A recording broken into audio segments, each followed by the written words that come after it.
the photographer who fell for his client's reflection Nippon Jia Se Nong Trong Guang. Hello everyone, before we begin today's story, I have a small favor to ask. Please hit subscribe and turn on the notification bell so you never miss our channel's new videos.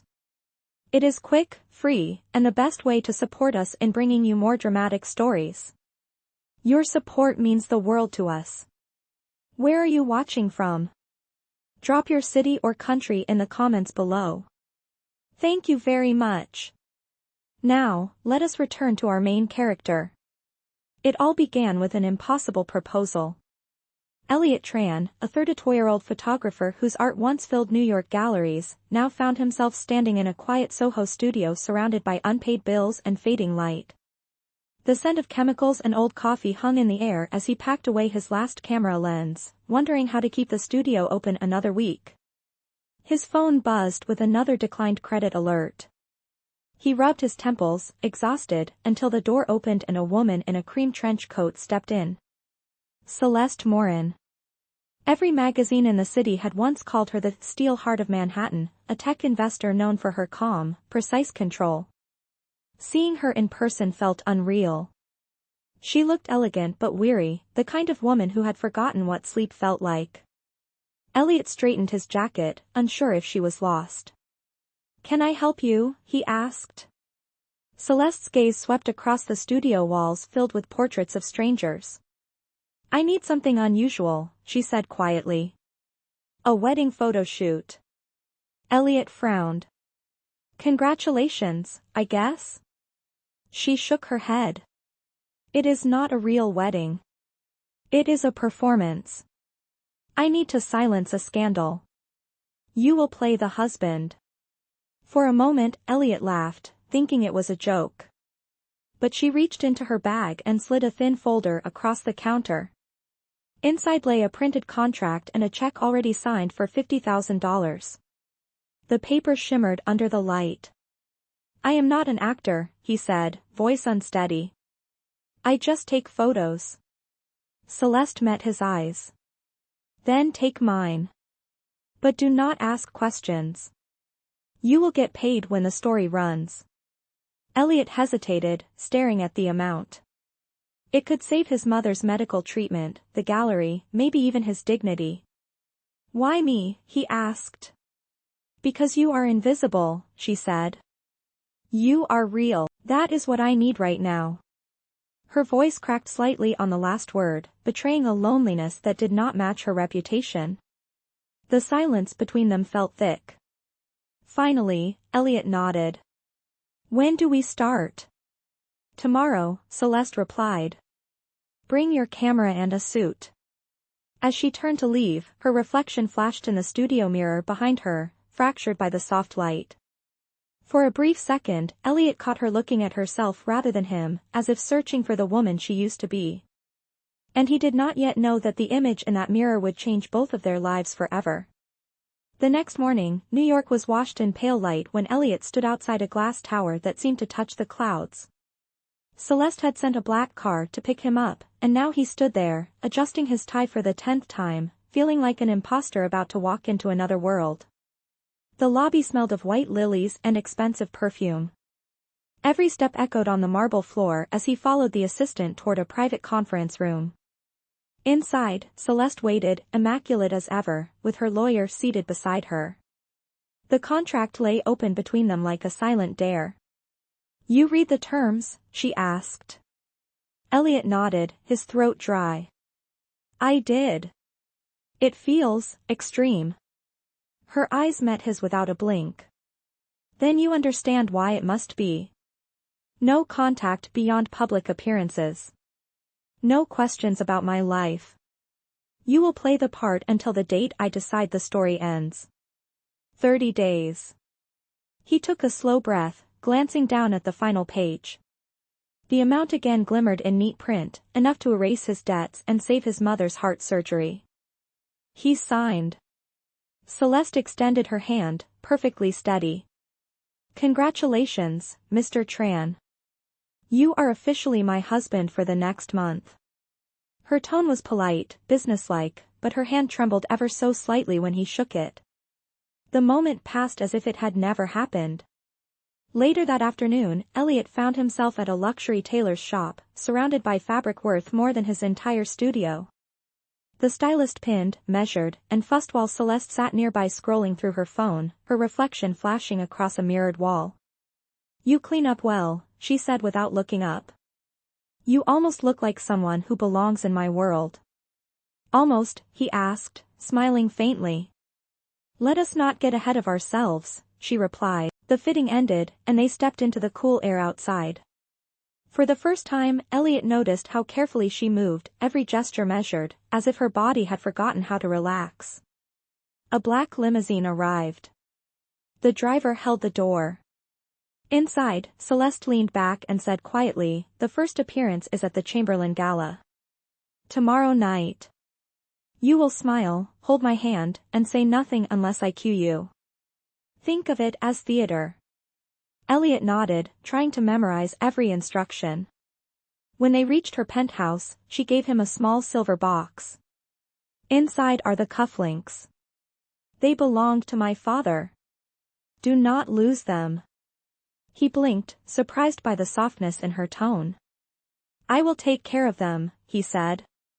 "Good," she murmured. "He used to say they bring luck. Let us hope they still do."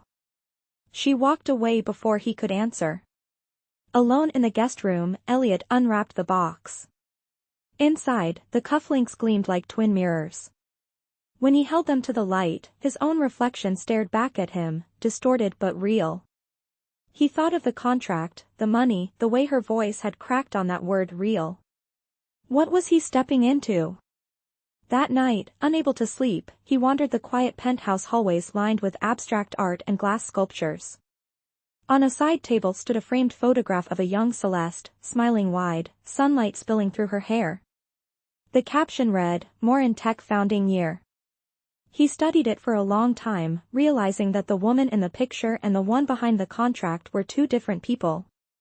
Somewhere between success and solitude, she had turned herself into an illusion. He returned to his room and looked at his reflection again. 30 days, he whispered. Play the part. Nothing more. But even as he said it, he knew that pretending to be someone's husband meant crossing a line no contract could truly define. Outside, the city lights blurred through the window like stars drowning in rain, and Eliot had no idea that by the end of this deal, neither of them would recognize the person they saw in the mirror. The night of the Chamberlain Gala arrived like a storm of gold and glass. Eliot adjusted his tie in the mirror of Celeste's penthouse, trying to convince himself he belonged in the tuxedo. Downstairs, Celeste emerged in a backless silver gown that shimmered under the light, her hair pinned in soft waves. She looked untouchable, like a photograph brought to life. For a moment, he forgot this was all pretend. "Ready?" she asked, her tone even. "Ready," he said, though his heart was hammering. The limousine glided through Manhattan traffic until the skyline opened into a sea of chandeliers and velvet ropes. Photographers swarmed as soon as they stepped out. Flash after flash. The world screamed her name. Celeste Morin. And tonight, Eliot Tran, the unknown photographer, was her husband. She took his arm, her fingers cool but firm. "Smile," she whispered through her teeth. "And whatever happens, do not let go." They entered the ballroom where hundreds of guests turned to look, whispers rippling through the crowd. Every step felt like walking a tightrope. Celeste's voice stayed soft, perfectly composed as she greeted investors and old friends. Eliot stood beside her, nodding, playing the part. One man leaned close and said, "So this is the mysterious husband. You have been keeping him hidden, Celeste." She smiled lightly. "Some things are worth protecting." The man chuckled, unaware that her grip on Eliot's arm tightened just slightly. An hour passed in a blur of conversation and champagne. Eliot's cheeks ached from smiling, but every time he looked at her, he saw flashes of something behind the poise fatigue, maybe fear. During the charity auction, Celeste excused herself for a brief moment. Eliot stood by the marble column, scanning the room. Then he saw her across the ballroom, standing alone near a mirrored wall, breathing deeply. Their eyes met in the reflection before she turned away. He felt a strange pull, not desire, but recognition.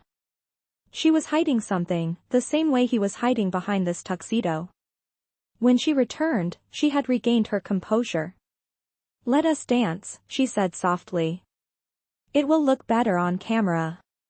The orchestra began a slow waltz. Eliot hesitated, but she took his hand and guided him onto the floor. "Follow me," she whispered. He tried. At first, he stepped on her toes, earning a faint smirk. "You are terrible at this," she murmured. "That makes two of us," he said, and for the first time, she laughed, a quiet, surprised sound that made heads turn. The laughter broke the tension. Cameras flashed again, capturing that fleeting, genuine smile. For the first time that evening, the scene looked real. The dance ended with polite applause. As they returned to their table, Celeste leaned in and said under her breath, "You did well, Mr. Tran." "I only did what you asked," he replied. "Still," she said, eyes glinting, "you made them believe." On their way out, a reporter called, "Celeste, one question. Is this love or business?" Celeste paused, looked straight into the nearest camera, and said, "Sometimes business teaches us what love looks like." The crowd erupted in questions, but she slipped her arm through Eliot's and walked away without another word. Inside the limousine, silence hung between them. The city lights flashed across her face like ghosts of everything she had lost. Finally, she said, "You were convincing tonight." "You too," he said. "Good," she murmured. "Then maybe we both deserve an award."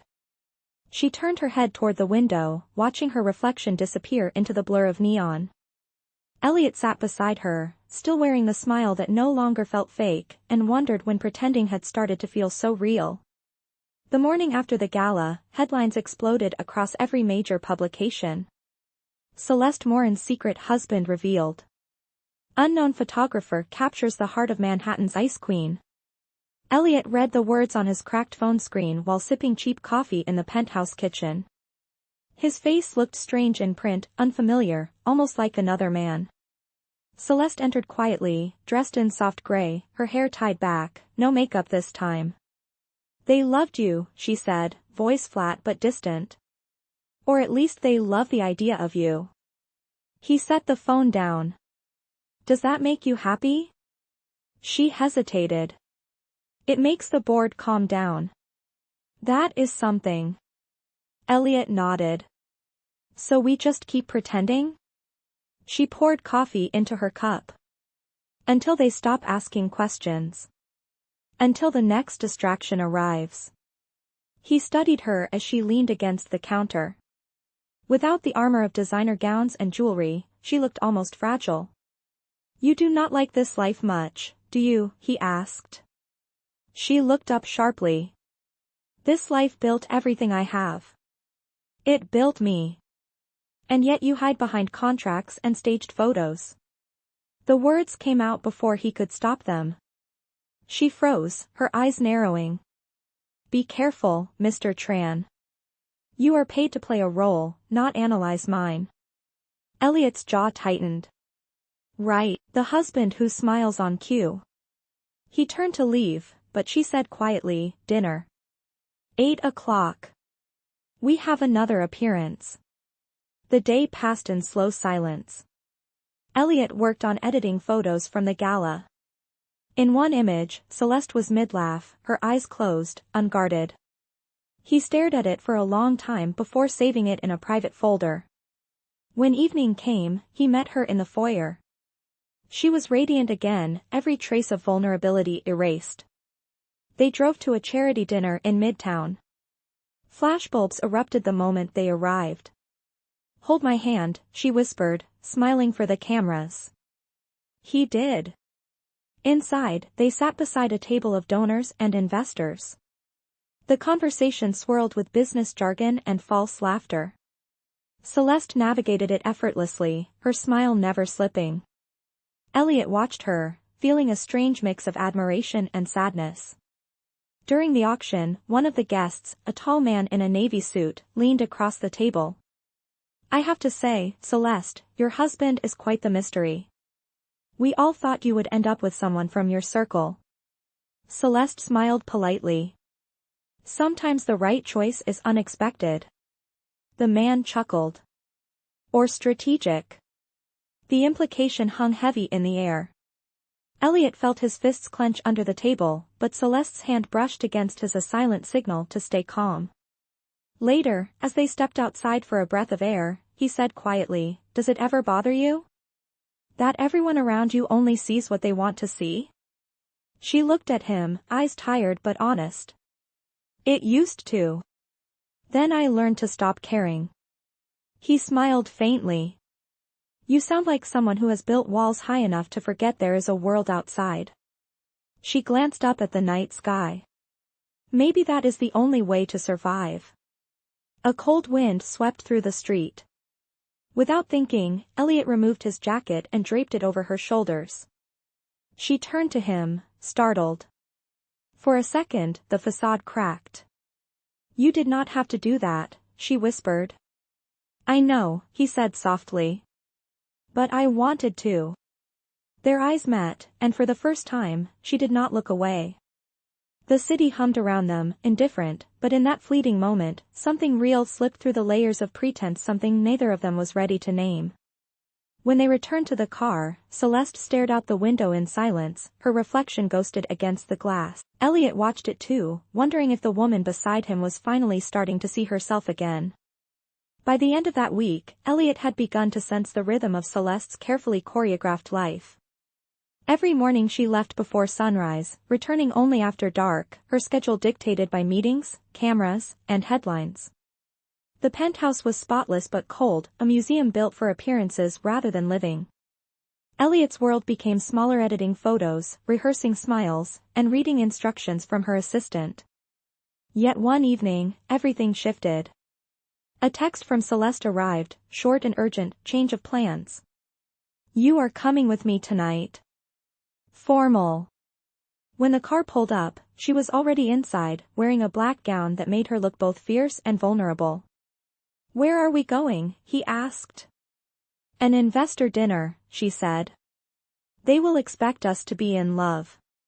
Her tone carried a hint of exhaustion, not command. The dinner was held in a private hall overlooking Central Park, filled with men in tailored suits and women wrapped in ambition. Celeste entered gracefully, her hand slipping into Eliot's like it belonged there. Whispers followed them. For a while, everything went smoothly, polite smiles, toasts, laughter.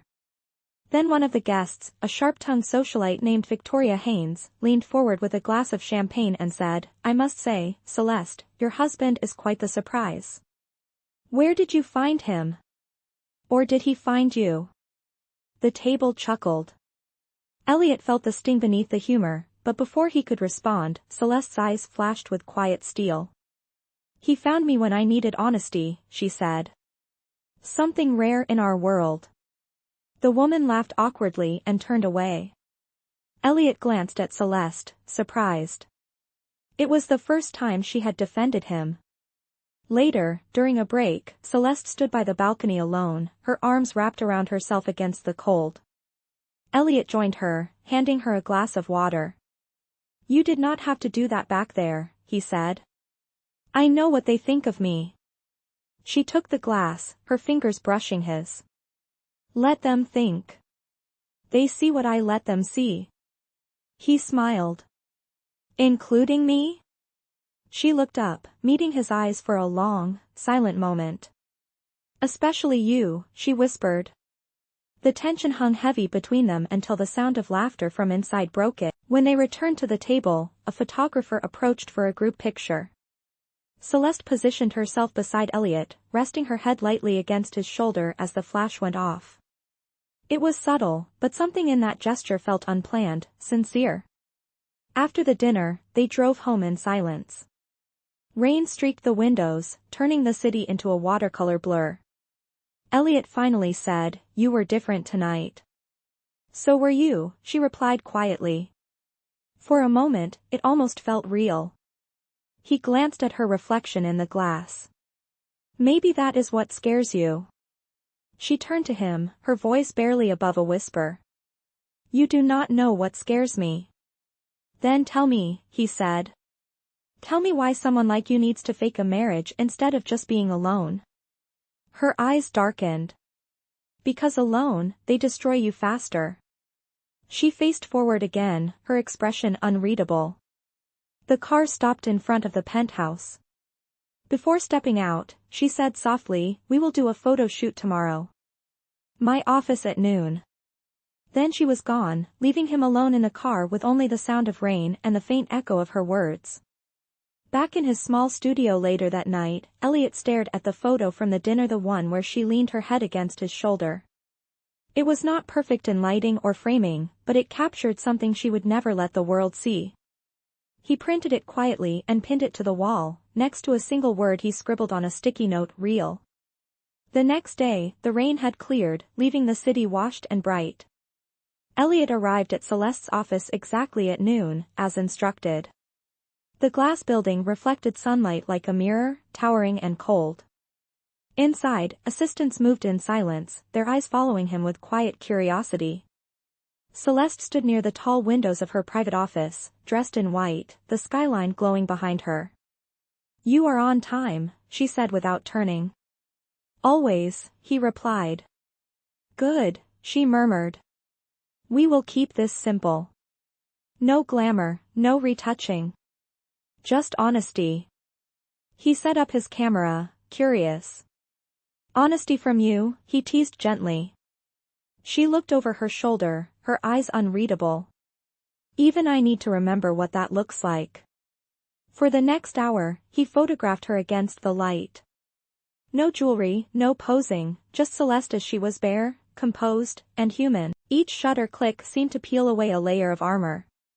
At one point, he lowered the camera and said softly, you do not have to look perfect. You just have to look real. She held his gaze for a long time before whispering, then maybe you should stop hiding behind that lens. The air between them tightened. For the first time since they met, neither spoke. When the session ended, Celeste walked to him and touched the back of the camera. Let me see. He hesitated, then handed it over. She scrolled through the images in silence. Finally, she stopped at one the moment she had looked directly into the lens, eyes vulnerable, no walls left. This one, she said quietly. Do not delete it. Eliot studied her face. You look different here. I look like someone I used to know, she said. Before everything became a performance. Her voice trembled slightly, and she turned away.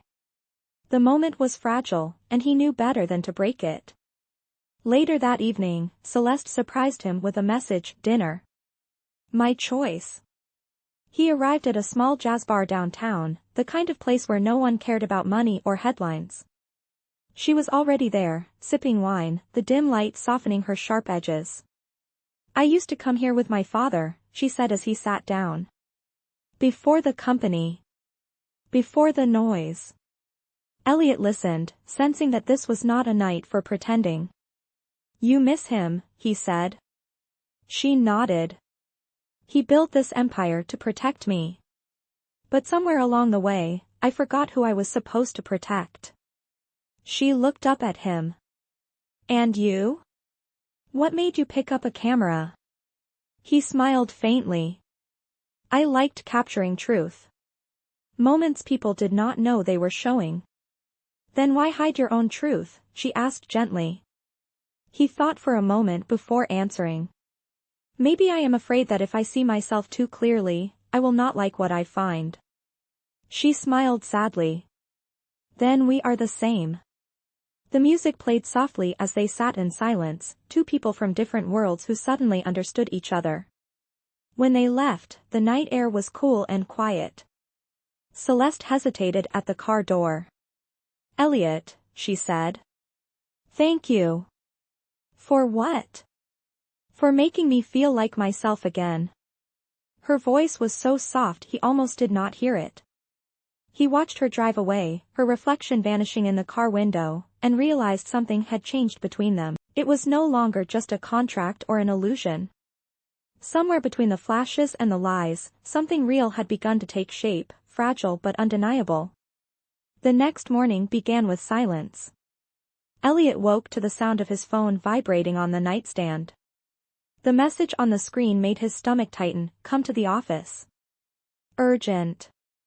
When he arrived, Celeste's assistant avoided eye contact.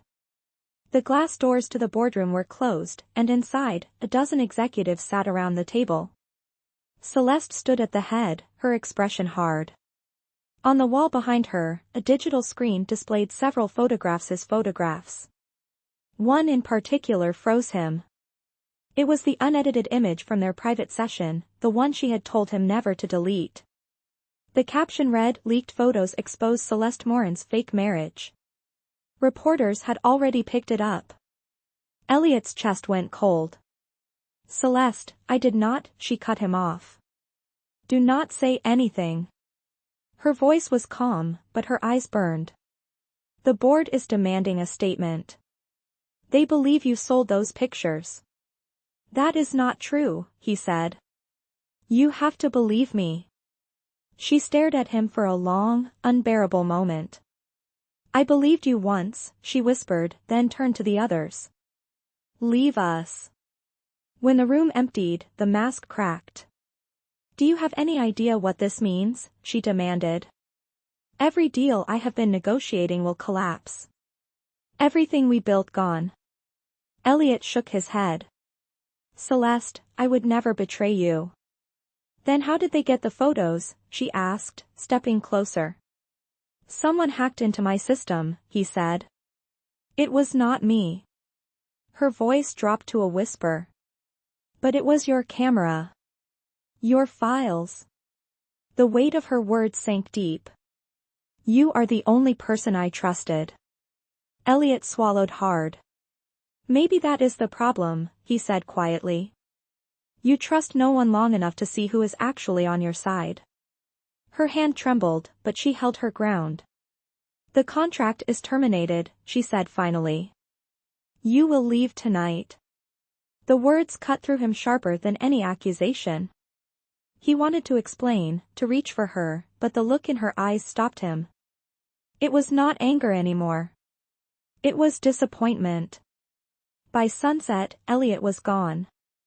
The penthouse door shut behind him with a final click, echoing through the empty halls. Outside, the city glowed with indifferent light. He walked aimlessly, replaying every moment they had shared, the laughter at the gala, the honesty in her office, the warmth in her voice when she said thank you. All of it felt unreal now, like photographs fading under time. Somewhere in the chaos of flashing cameras and broken trust, their illusion had turned into something dangerously close to truth. But now, it was over. And as he stood at the edge of the street, the reflection of her name on the skyscraper above shimmered like a memory he could no longer touch. Days passed, but the noise did not fade. Celeste's company faced public scrutiny, investors pulled out, and her image began to crumble.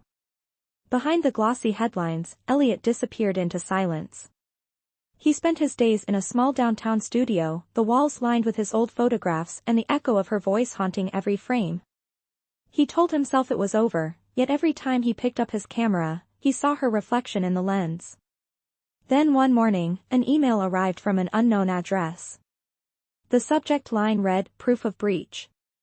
Attached was a file containing system logs from Celeste's servers.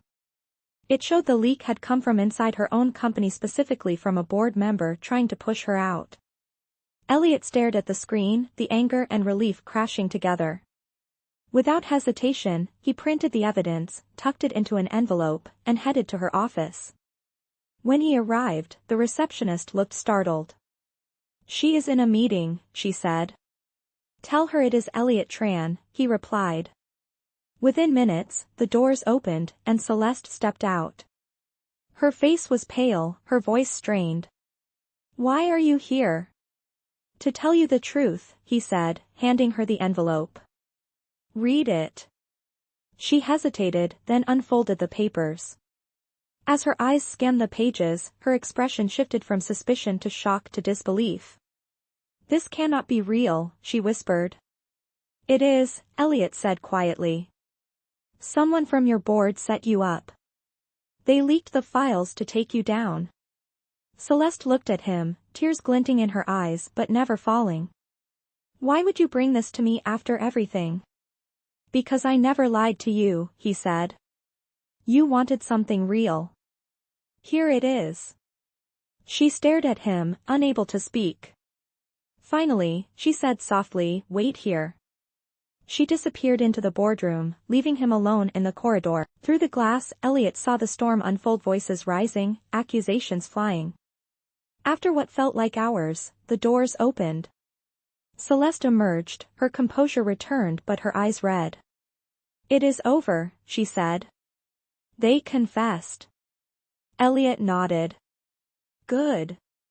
She took a slow breath. I was wrong about you. You were scared, he said. It happens. You could have walked away, she whispered. I did, he said. But I came back. For the first time, she smiled a fragile, genuine smile. The gallery opens tonight, he added. If you want to see what honesty looks like, come. That evening, under the soft glow of city lights, Eliot's exhibit titled Reflections opened to a quiet crowd. Each photograph captured fragments of truth, faces in mirrors, hands reaching through glass, moments of vulnerability. At the center hung the image of Celeste, the one from their private session, surrounded by mirrors that reflected her from every angle. When she walked in, the room fell silent. She approached the photograph slowly, her eyes glistening. You kept it, she whispered. I kept the truth, he said. And for the first time, she reached for his hand, not as part of a performance but as something real. The night of the gallery opening lingered in Celeste's mind long after the guests had left. For the first time in years, she felt something she could not define: peace. The scandals were fading, the truth had been exposed, and the company she once feared losing now felt less important than the man who had refused to give up on her. A week later, she visited Eliot's studio, sunlight spilling through the wide windows. He was developing new prints, the familiar scent of chemicals in the air. You came back, he said softly, setting down a frame. I owed you an apology, she replied. You owed me nothing, he said. You were just protecting yourself. Celeste shook her head. I was protecting an illusion. She stepped closer, her eyes tracing the photographs hanging on the wall. Every image told their story in fragments: the gala smile, the rain-soaked window, the photograph where she had finally looked at herself without fear. You made me see the person I was hiding from, she whispered. And what did you find? He asked. Someone who wants to stop pretending, she said. Eliot smiled faintly. That makes two of us. She looked at him, her voice steady now. Eliot, do you ever think about starting over? Not as photographer and client. Not as a contract. Then as what? He asked. She took his hand gently. As two people who finally learned what real means. The silence that followed was soft but full. Outside, the city pulsed with life, unaware that two people inside a quiet studio were rewriting their own story. Weeks passed, and the rumors finally died. Celeste stepped down from the company board, turning her focus to a new project: a foundation supporting young photographers from low-income backgrounds. She named it the Reflection Project, and Eliot was by her side when it launched. During the press event, someone asked her, why that name? She smiled at the cameras, her voice calm and certain. Because the truest version of ourselves is not what others see, but what we dare to face in the mirror. The audience applauded, but her eyes found Eliot in the crowd, and for a brief moment, it felt like they were the only two people in the room. That night, back in the gallery where everything had begun, Eliot unveiled one final piece: a photograph titled The Reflection of Us. It showed their silhouettes intertwined against a wall of mirrors, the light catching her wedding ring, not as a symbol of contract but of choice. Celeste turned to him, her eyes shining. Is this your way of proposing? She asked. It is my way of telling you I am not pretending anymore, he said. She smiled and whispered, then neither am I. As the lights dimmed and the soft hum of the city filled the silence, they stood before the photograph together, two people once bound by lies, now held together by truth. The camera flash went off one last time, capturing their reflection, forever frozen in the moment where illusion ended and love began.